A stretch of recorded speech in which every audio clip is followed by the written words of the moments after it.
Hey, Scott Machine Gun Dad, welcome back to my channel on both Rumble and YouTube. What do I have in front of me? I have a SIG 556XI. Why is it here? Well, first of all, I love SIGs. Second of all, I got a really good deal on this. Third, when I got it, they couldn't hit shit with it. And the guy that sold it said, oh, there ain't nothing wrong with it. And we took it out and I sighted it in a couple, 3 shots. It was great. And then it wouldn't hit anything. Well, what had happened was, right here is the gas block. The gas block is actually separate from the rail. He had the front sight halfway on the gas block, halfway on the rail. What happens when metal expands, boys and girls? The hot stuff expands at a different rate than the cold stuff. So moving the point of impact was shifting because the front sight was moving. So I moved it back.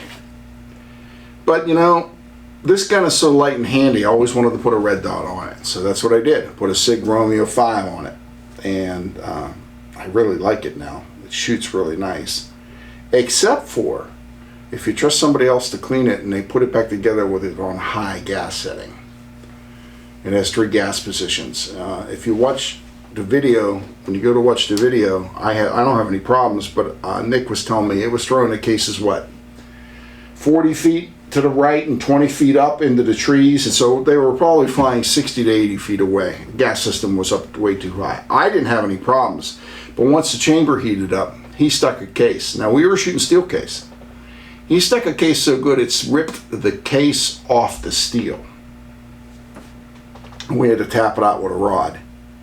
So while he was doing that, and this gun was so hot to touch, I got a screwdriver and took the gas plug out, and here it was set all the way up on high.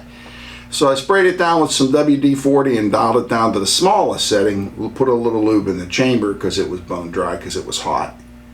And then Nick ran the rest of his magazine with no problem. And the gas and the ejection was way more realistic. It was 20 feet instead of 80 to 100 feet. So, too much talking. Let's go watch it run.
Everything's still recording, so good.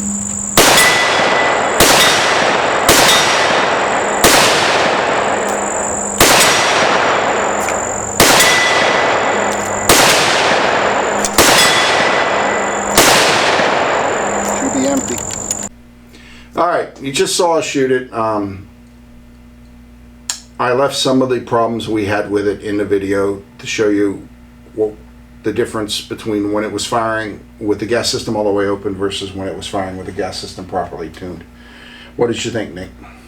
Even with the gas system all the way up, this thing fired really reliably and really well. The only problems happened whenever, you know, we had a stuck case, and with it having that much back pressure, it ripped the rim apart as it was trying to pull it out of the chamber. That's the only real issue we had with it. The sights, really good. This SIG red dot worked amazingly. We took, what, 2-3 minutes to sight it in right before we recorded, and it was easy as pie to get it dialed in and hitting roughly in the center. This is a Romeo 5. I literally took this off my car AR and put this on last night at like 11 o'clock. Less than a magazine to sight it in, if that. More like 8 rounds, 10 rounds. 8 to 10? Yeah. and now that the gas system is set up properly, you realize how high gas system has to rip a steel case off, a rim off a steel case. The pressures were too high. The gun just shoots. It's my least favorite 556 model, but it's still a 556, boys and girls. So if you're out in the wilderness and you want a 556, and I believe the first gens are anywhere from 1500 to 2500 depending on the condition. These are usually a little cheaper as long as you're not into the 7.62x39 version. And my cameras just went off. So I highly recommend the 556 series, and the SIG Romeo 5 really was quite impressive. Yes. It was really, once I turned it up because we were outside, it was easy to see, stayed on 0, and I think I hit 20 out of 20. So SIG 556, way to go.